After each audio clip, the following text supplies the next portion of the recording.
Thank you for joining us today, guys.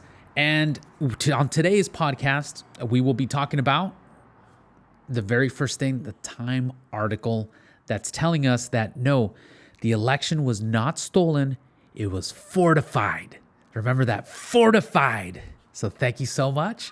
The second part we're going to be talking about is the metals, how JP Morgan is manipulating silver and gold in the markets, and they've been fined $920 million for the manipulation. So this isn't hearsay. This is not conspiracy theory. And on the gun corner, we're going to be discussing the new case that's going on, Miller v. Becerra, in regards to assault weapons ban in California, and how this may have some precedent nationally in the United States. So stay tuned and check this out. Transmitting from sunny Southern California, capital of entertainment, beautiful ladies, and great whiskey. You're listening to the Hot OTM Podcast, where we discuss politics, guns, entertainment, music, and all the controversial topics we can find. Here are your hosts, Hector Robles and Christian Mejia. All right, Chris, tell me all about this Time article, because I found some information on that, and I want to hear your opinion on this new Time article about how the Democrats are bringing freedom. Well, I found out about it on yesterday, as a matter of fact, and I have to say I was I was shocked that it was actually released, that they released the story. Interesting, the fact that I think we all know that, but it's like we can't talk about it, or they don't want us to talk about, or whatever it is. But we know deep down inside that something went wrong. Something is up, right? About a cabal, without a doubt. I mean, they like, make you know, think? it's like without a doubt, because look how much influence the internet, like, you know, all of these social medias had during this election. And if we go back, I think they decided this time that they were going to use it for this coming election. Obviously, when they lost, when the Democratic Party lost, they blamed social media for it. But now they completely used it to their advantage. I'm sure people were bought off. Just many things. Well, I think people are bought off all the time. That's not nothing new. But what I found to be really just telling is the fact that they put it out an article telling you about the cabal that is supposed to be conspiracy theories, and they're admitting to it. And then they're saying, instead of calling it a stolen election, they're calling it, what was the word that they were switching it with? Like fortifying? That they're fortifying democracy? It's like, wait, if it's true democracy, then whoever wins. Like, you can't be fortifying democracy. I don't know. I just thought that was kind of funny how they're trying to rewrite the story of what really happened. Yeah, and you know, the former president actually said that also, I believe, somewhere in December, where they were warning us about it was going to take a long time for the count, for the results, and all of this stuff. Oh yeah, and you know, for our current president not to go out and tour, or to be in the basement, just to basically, not to come out.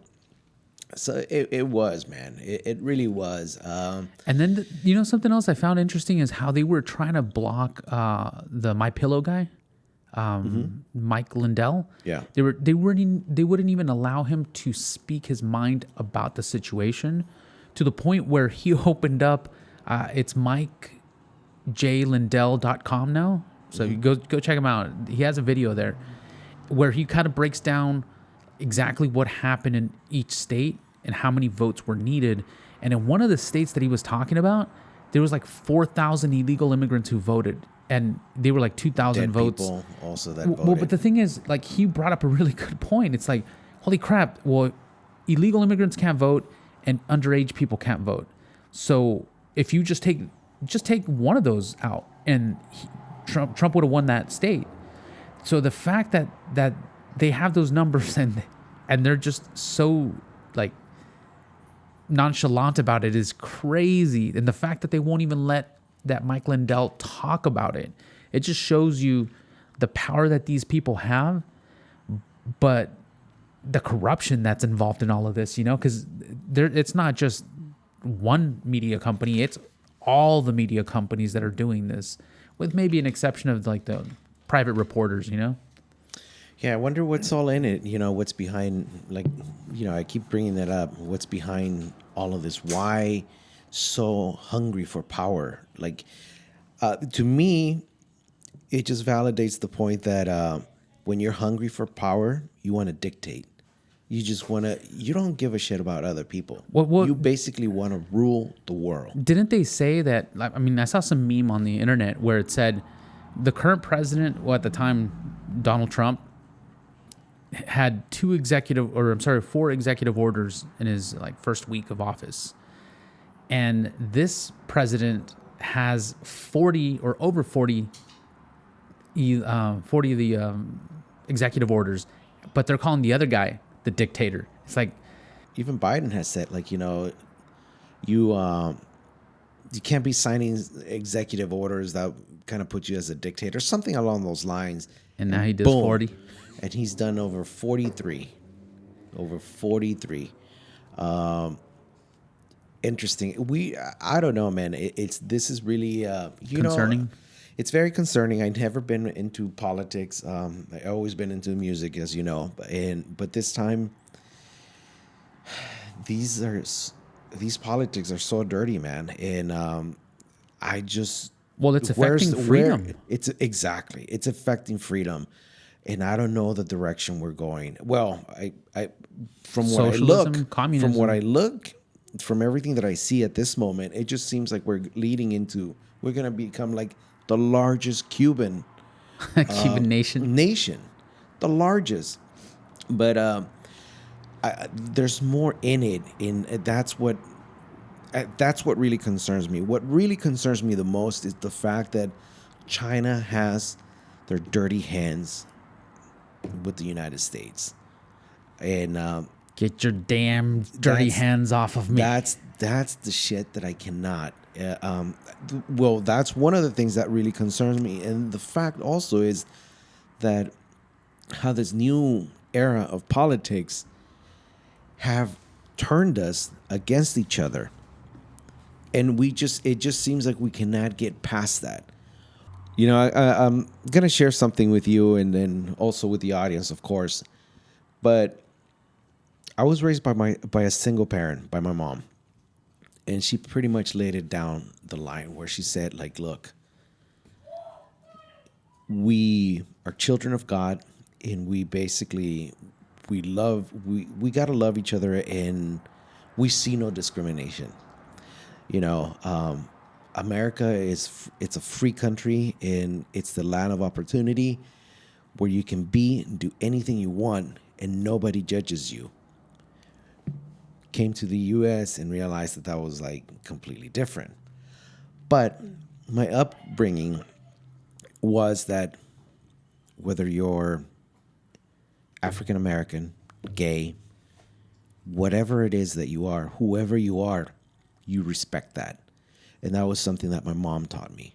Now, I went off the rails and I said something stupid at one time. But, when I was a teenager, and that cost me. It actually, it taught me a lesson, a very valuable lesson. And it has always stuck with me. That's what America's about. It's reinventing yourself. Sure. But what I'm getting is now everybody is using this term, you're racist. And it's just, I've been hearing this thing for over a decade now, and I just think that the new politics have turned that against us now. Well, it's because you can't fight that accusation, the calling you racist. Now you have to defend yourself. It's not an intelligent argument because it's just them stating something with or without facts. just saying, "Oh, you're racist." Then at that point, because you're white, you're racist. I mean, there's black racist, there's Mexican racist. I mean, there's racist everywhere. I actually have seen more racism in our nationality, Our culture, in our culture, than any other one. Yeah. I mean, but the thing is, the whole point is this: the arguments that these people are trying to push is not an intelligent argument. What they're trying to push is just accusations and trying to push it away from you actually having a discussion about these things. And to me, it's getting annoying at this point. It's like, bro, you've used that racist card so many times, and this is me as a Latino. Like, I can't even imagine what white people are like. And you know what's funny is a lot of my white friends, I've heard crickets through the internet right now, and I think that they're just like, they feel like they're on eggshells, and I understand, and I just get annoyed, and I pretty much don't give a fuck, man. I'll tell you how it is. If it's wrong, it's wrong, and if it's right, it's right. And I think the fact that they're using that whole racist card to silence people, and if you speak anything or you disagree with the whole left, it's because you're racist, not because it's an intelligent, thing to do. Like, hey, how about we don't print all this money and don't give money to rich people or poor people? How about we just try to fucking work this out and open this economy back up? It's insane. Even with Biden, he was always, oh, I have a plan. We're going to reopen and I have a plan. And now he comes out and he says, oh, well, we're just going to have to let it kind of play out. Like, it just proves to you that these guys are full of shit. They'll do whatever they decide to do, and we're just pawns for whatever they want accomplished. So, yeah, it's obviously, we have a plan, but nothing. And I promise you, I'm going to get those $2,000 checks as soon as I'm in office. If you elect, these people in Georgia and so on, blah, blah, blah, blah, blah, blah, blah, blah, blah, blah. We'll give you money. And isn't that what people in Mexico and these third world countries do? Like, hey, if you vote for me, I'll give you this little bag with some sugar, a sandwich, and I mean, it's the same shit, right? I mean, except they're giving us a little more than the third world countries do. When you break it down, though, it's just pennies, dude. I mean, really, what's $2,000? This thing's been going on for it's going on a year now. How much money have people actually lost because they're told to stay home? And I understand that there's a pandemic, but so it's okay for you to stand in the line in Walmart or at Target, but not at the small businesses that they're shutting down, or, to me, it just doesn't make any sense. Like, the big companies can stay open, but the small companies can't. It's insane. And that's why we're losing all these companies, specifically in California, man. All these companies are just leaving. They're tired. They're done. And these idiots don't understand how this whole thing works with taxation. Oh, didn't they recently? They said that they're increasing the taxes on all of us now to make sure that their green agenda goes through. Did you hear about that? Yeah, it's of course, dude. I mean, like, of course they're gonna tax us, dude. Like, even though they say that they're only gonna tax the rich, bullshit, dude. Everybody's gonna get taxed, and it's like, for you to believe that, or for people to believe that they're only gonna go to the people that make over $400K. It's absurd, dude. It's completely absurd. Everybody's gonna be like, we're gonna see less money in our checks now. And then this whole $15 an hour rate, $15 an hour pay, man, that is a whole bunch of bull, dude. One of my friends told me this. He's like, well, what's wrong with making minimum wage $15 an hour? And I'm like, bro, there is absolutely nothing wrong, but the fact is, it's not real at this moment. Well, I told him $15 an hour is already on that ladder. So that's not really a debatable situation. If they learn more skills, they can get to $15 an hour. You can't expect to start. That's like saying, well, first of all, a lot of these jobs that pay minimum wage, they're not intended for you to raise a family on. They're intended for a high school kid to go and learn how to be responsible. So now you're telling me that you have to pay these companies have to pay that $15 an hour. And my thought is just like, it's already on the ladder. If you're worth $15 an hour, the company will pay you $15 an hour. And if you don't think, if you think that you're worth it and the company won't pay it to you, then the marketplace, well, you can find somewhere else where they will pay it to you. So we thought it was an open marketplace. What ends up happening now is companies are looking at their bottom line, and what they're going to say is like, okay, $15 an hour, cool. We'll grab one person, no more normal checkout. Everyone checks out themselves. And they're just going to have one person just overseeing everybody checking out themselves. And that's it. All those people lose their jobs, just like they did in Long Beach recently, where they're like, oh, we have to have some additional hero pay. So the city council paid, forcing Kroger to pay $4 more an hour. So Kroger's like, okay, well, we can't afford it. Your heroes can be unemployed now. We're going somewhere else. So, I mean, you can't force businesses to do something like that. Like, yes, I understand you got to give people breaks and like what something does that normal, make you, though, but when you force somebody? That makes you a communist. That makes you the right? dictator that you're saying that Donald Trump used to be. Look, man, the bottom line is this, dude. There is, if you want to make, why do you want to settle for making $15 an hour? Why can't you settle for making more? Just go out there and fucking start crushing things. Start doing things that you Relax explore yourself, more. Gary V. No, explore. Just go out there and do things and stuff, right? I mean, if you want to have a stability of a job, great. But don't settle for that. There's going to be more. You have to do more. You got to look after. If you want to look out for your family and yourself, you just can't depend on $15, dude. That's the bottom. You got to go do. You got to hustle. Well, because other than that, it's like, to me, it just sounds like people are fucking crying. Like, give me this, give me this. Okay, you're depending on the government. You cannot depend on the fucking government. Well, if you're socialist and communist, you can depend on the government. They'll make sure they send you your 3 beans and 4 pieces of rice. But, I guess this is going to have to play out. It is what it is, and there's nothing we can do at this point because the crony establishment is in there now. And what we can do, I truthfully, I'm trying to find solutions. And I don't really know what we can do at this point. Look, I think the only solution is this.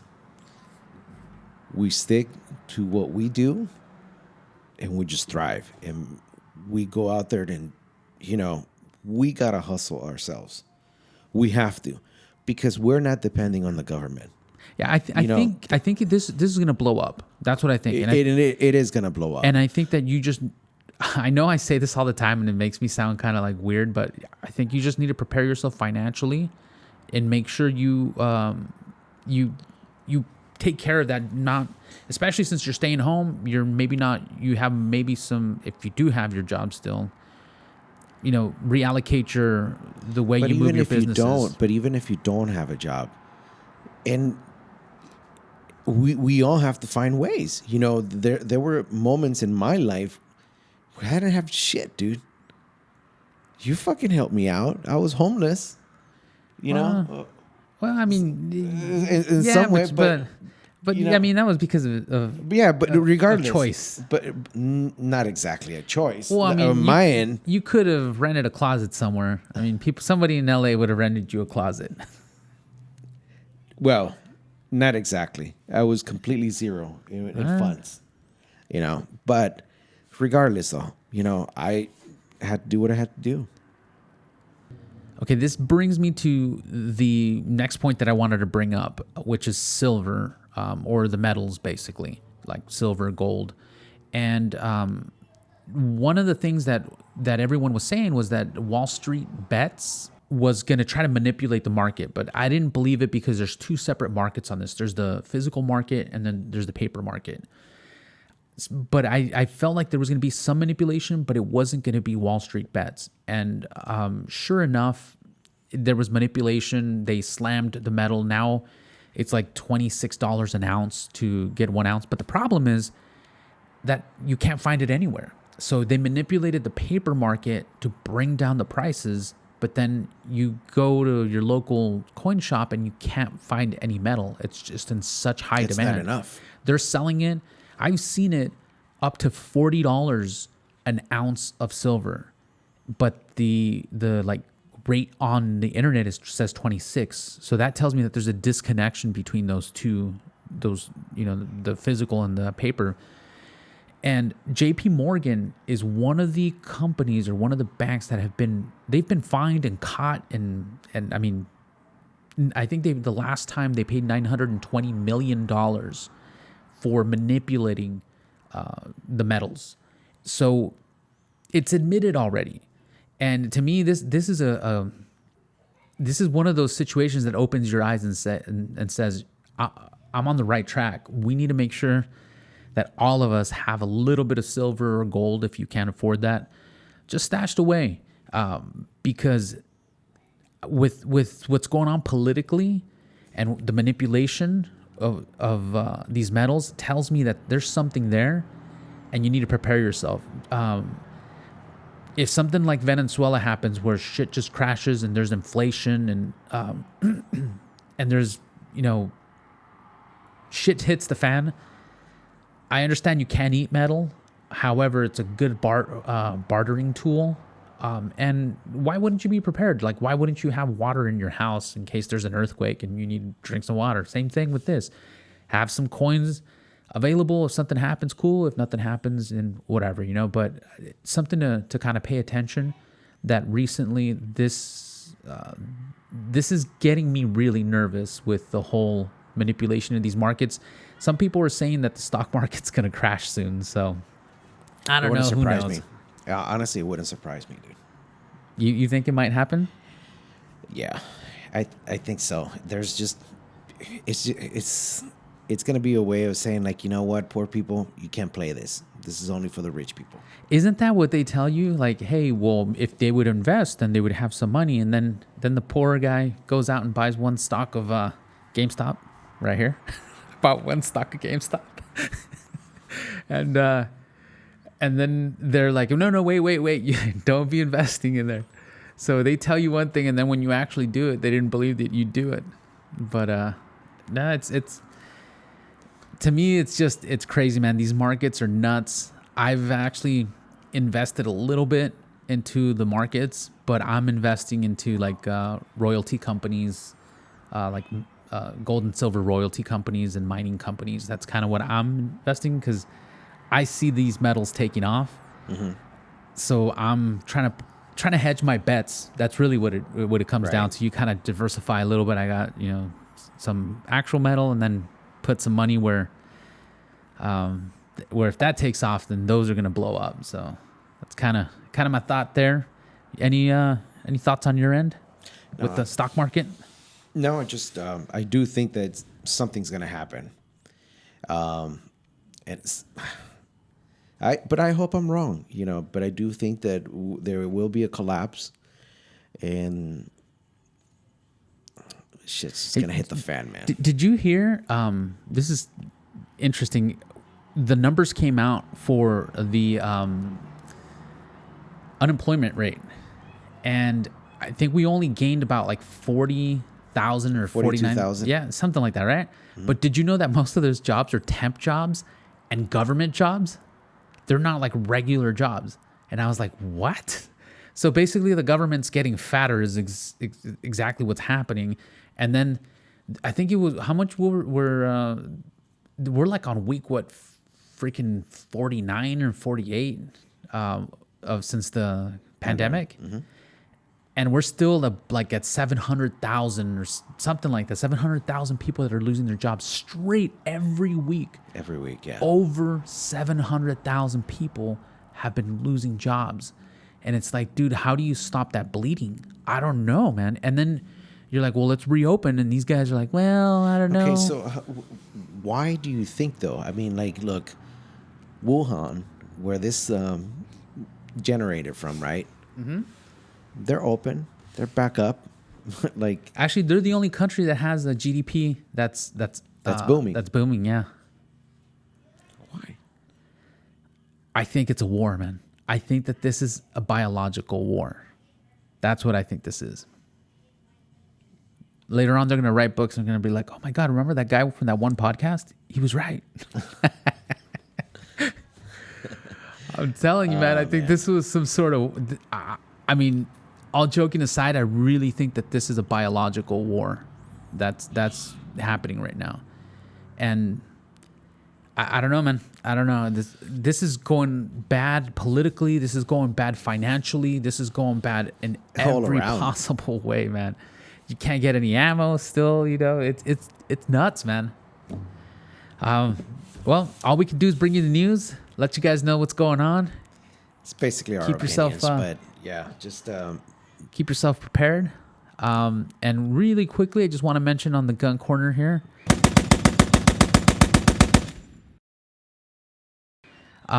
There is there's a trial happening in California, which is pretty important because this can set precedent around the United States. There's the banning of assault weapons, what they call assault weapons. It's just a normal rifle.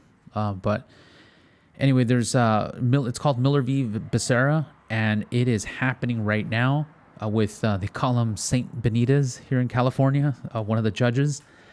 He's a pro-American, and we're hoping that this trial something comes positive out of it, because if they say that assault weapon bans are unconstitutional, then at that point that can set precedent with that new bill that they're trying to push federally, the HR 127. So we're all kind of just holding our breath right now. Just kind of want to give you a little status on that, but it looks like they've wrapped it up yesterday, and now I think we should know. I think they said by like February 19th. So we'll see what happens there as well. But just kind of keeping you in the loop with the gun corner as well. Any last words, Christian? I'm good to go, man. That's just have a lot of nah. All right. Well, wishing you guys all the best, and stay dry. And we will see you guys next week. You guys have a good night. What the hell you mean stay dry? I don't know. If it rains, I guess. You guys have a good night. Bye.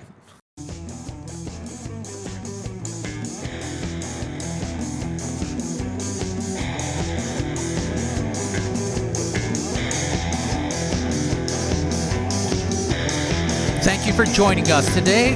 If you enjoyed the podcast, please rate, subscribe, and share. If you would like to donate, please join us on Subscribestar. Thank you again from all of us here at the OTM Podcast, and you have a great night.